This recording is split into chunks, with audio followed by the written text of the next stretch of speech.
Assalamualaikum warahmatullahi wabarakatuh. Perkenalkan, nama saya Togar Matua Panjaitan dari Teknik Industri Angkatan 2023 dengan NIM 333230102. Di sini saya akan mengerjakan tugas mingguan dari penelitian operasional 2, modul ketiga, shift kedua. Saya berasal dari kelompok 7. Oke, pertama-tama saya akan membacakan soalnya terlebih dahulu.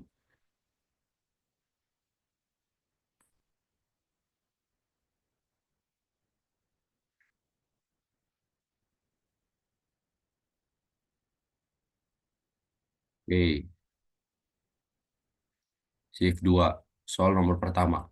Satu, sebuah perusahaan besar sedang mengembangkan sistem Enterprise Resource Planning atau ERP untuk mengintegrasi seluruh operasional bisnis mereka. Sistem ini akan mencakup modal keuangan, sumber daya manusia, manajemen persediaan, dan operasional lainnya. Agar proyek berjalan efisien, tim manajemen ingin menentukan jalur kritis proyek menggunakan metode CPM. Berikut adalah daftar aktivitas proyek beserta hubungan ketergantungannya. Seperti ini. Oke, yang pertama, A. Tentukan jalur kritis proyek menggunakan metode CPM. Yang B. Hitung total waktu penyelesaian proyek. Soal nomor 2. Sebuah perusahaan otomotif sedang mengembangkan kendaraan listrik baru untuk bersaing di pasar kendaraan ramah lingkungan. Proyek ini mencakup penelitian desain, produksi, dan pengujian dengan target penyelesaian dalam waktu 1 tahun. Manajer proyek ingin mengetahui perkiraan waktu penyelesaian menggunakan metode PERT. Berikut adalah daftar aktivitas proyek beserta 3 perkiraan waktu. Seperti ini. A. Tentukan jalur kritis proyek ini menggunakan metode PERT. Dan B. Hitung perkiraan waktu penyelesaian proyek menggunakan metode PERT. Oke, di sini kita akan menggunakan dua software, yaitu software dari RStudio dan PompUM. Untuk soal nomor 1A terlebih dahulu, saya akan mengerjakan dengan RStudio. Sebelumnya saya sudah membuat sintaksnya, jadi saya hanya tinggal meng-run aja di sini supaya cepat. Oke, untuk soal nomor 1, di sini kita akan menggunakan library iGraph. Habis itu kita pertama-tama load dulu library-nya. Oke, jika sudah, kita akan mendefinisikan aktivitas proyek dengan durasi dan dispensinya. Ini seperti pada soal kita samain.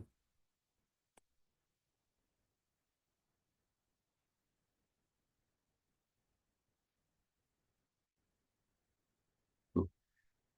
Jadi untuk yang A itu durasinya 6 minggu, aktivitas A durasi 6 minggu, aktivitas B itu 4 minggu, aktivitas C itu 5 minggu, aktivitas D 12 minggu, E 10 minggu, dan sebagainya. Setelah itu kita ngapain nih dari from jalurnya itu, dari data A ke B, dari data pendahulunya A, aktivitas ininya B, kan berarti dari A, dari from A to B, terus from B to C, terus from C ke D, dan sebagainya. Habis itu, jika sudah, kita akan eh, ngebuat grafik dari dispensi aktivitasnya. Ini pertama-tama kita run dulu. Nah, kita ngebuat dispensi aktivitasnya dengan directednya itu true. Oke, habis itu kita run. Habis itu kita menentukan nih jalur kritis berdasarkan jalur terpanjang.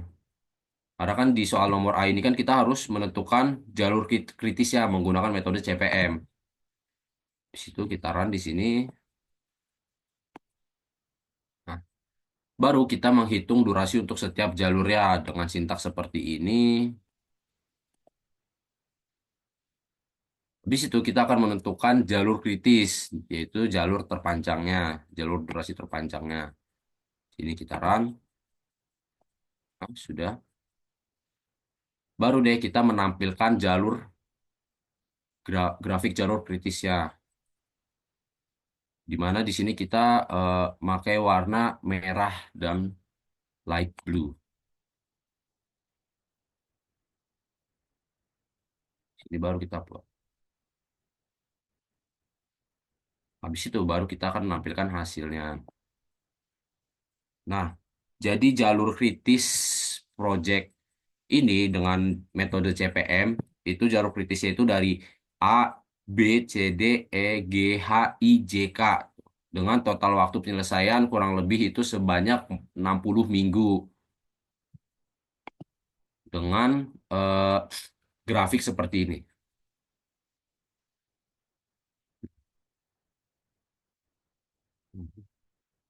Seperti ini. A, B, C, D. Ini E bisa ke F, bisa ke E, bisa ke F. Baru nyambung di G, H, I, J, K. Seperti itu untuk soal nomor 1A.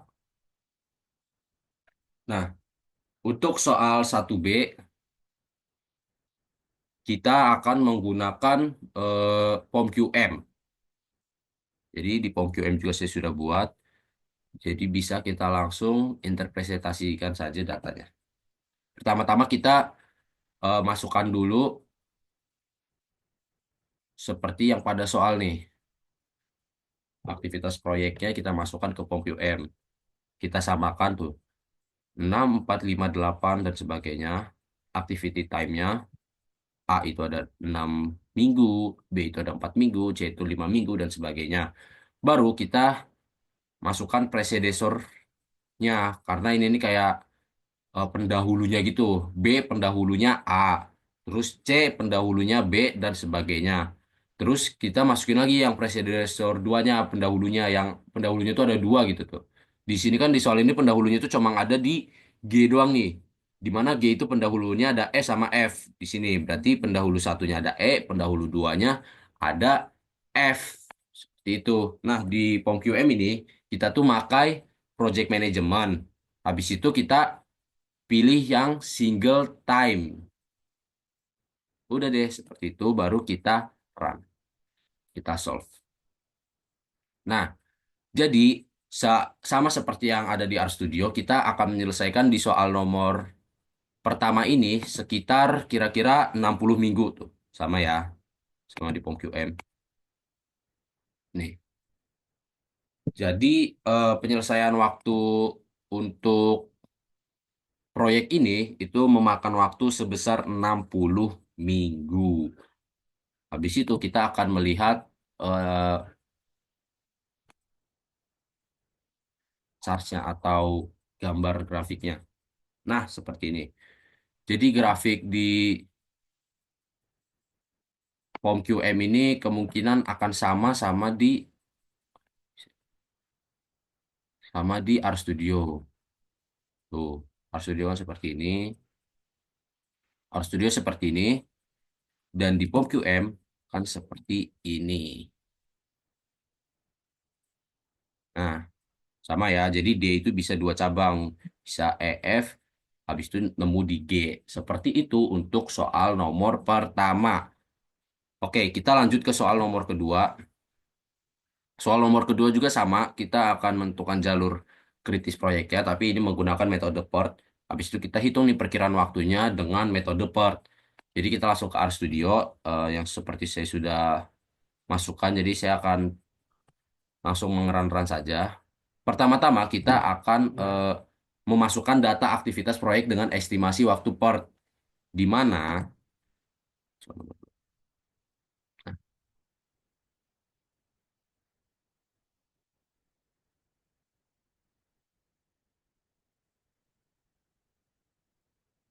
ini. Jadi di sini kita samakan seperti yang ada pada soalnya ya. Di mana waktu optimis A itu 20, waktu paling mungkinnya itu 28, dan waktu pesimisnya 35. Untuk yang aktivitas B itu waktu optimisnya 18, paling mungkinnya 24, dan pesimisnya itu di 32. Seperti itu. Dan seterusnya. Ini kita samakan seperti yang pada soal. Habis itu, eh, kita run terlebih dahulu di bagian sini. Oke, jika sudah, kita akan menghitung waktu ekspektasi menggunakan rumus PERT, di mana acti- eh, activity optimis itu ditambah 4, habis itu dikali sama aktivitas yang paling mungkin. Habis itu ditambah sama aktivitas pesimis dibagi sama 6. Ini rumus eh, menggunakan metode PERT. Bisa kita run, baru kita definisi hubungan nih. Ini seperti pada soal di mana aktivitasnya misalnya apa pendahulunya apa. Contoh A pendahulunya aktivitasnya C. Terus B pendahulunya D aktivitasnya. Nah, di D ini kan ada dua nih. Berarti kan C pendahulunya, D lagi aktivitasnya, dan sebagainya. Ini kita akan mengikuti sama seperti pada soal. Mana kalau misalnya kita ada satu yang salah, kemungkinan ini pasti akan beda sama dengan POM-QM-nya. Habis itu kita akan membuat grafik dengan directednya itu true. Habis itu menentukan jalur dari awal ke akhir dan menghitung durasi untuk setiap jalurnya. Nah, baru deh kita akan menentukan jalur kritis dengan durasi terpanjang. Baru kita akan menampilkan.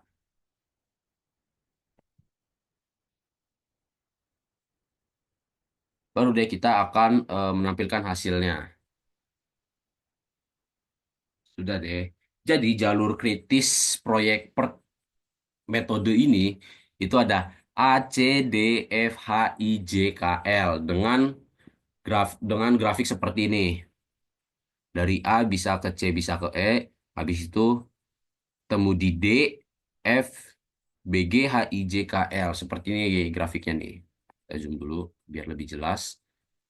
Ini grafiknya seperti ini. Habis itu, dengan grafik seperti ini, kita akan menyelesaikan total waktu sebesar 208,33 hari. Seperti itu untuk soal nomor 1A. Dan kita akan lanjut di soal 2B. Hitung perkiraan waktu penyelesaian proyek menggunakan metode PERT. Nah, ini udah ada sih sebenarnya. Tapi kita di sini menggunakan dua software untuk membandingkan ya, apakah di RStudio ini udah benar atau belum, atau di POM-QM ini udah benar atau belum, dan sebaliknya. Oke, untuk soal nomor 2 ini akan menggunakan POM-QM. Ini sama aja kita akan memasukkan data-datanya. Nah, ini activity time-nya ini udah terhitung dengan 27,83, 24,33, dan sebagainya. Itu udah menggunakan rumus PERT ya. Jadi kita angka-angka ini nih udah nggak ngikutin ini, tapi udah pakai rumus PERT yang tadi dibagi 6. Rumusnya tuh, nah ini, optimis ditambah 4 dikali paling mungkin, ditambah pesimis dibagi 6. Jadi udah seperti ini ya, nggak perlu ngikutin soal lagi. Baru deh kita di sini kita samain dari aktivitasnya apa, pendahulunya apa. Nah, kan kalau A, B itu nggak ada nih pendahulunya, jadi kita kosongin aja. Baru deh di C pendahulunya ada A, di D pendahulunya ada B, sama C tuh prosedur duanya. Terus di E ada A tuh. Di F ada D sama E dan sebagainya. Jadi ini kita samakan seperti pada soal. Baru deh kita solve. Nah, ini sama ya. Jadi project ini akan memakan waktu sebesar 208,33 minggu sama seperti eh, si RStudio. Jadi baik dari RStudio dan POM-QM itu sama ya. Baru deh kita lihat chartnya.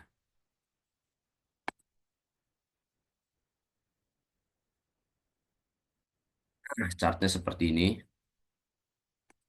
Jadi eh, kurang lebih chartnya ini grafiknya ini sama seperti di RStudio. Bedanya ini kayak cuma penggambarannya aja sih, kayak yang ini lurus, yang ini seperti ini. Tapi ini pasti akan sama ya teman-teman. Tuh. A bisa C bisa E, terus ke DF, DF, BG, HI, JKL, HI, JKL. Oke, seperti itu.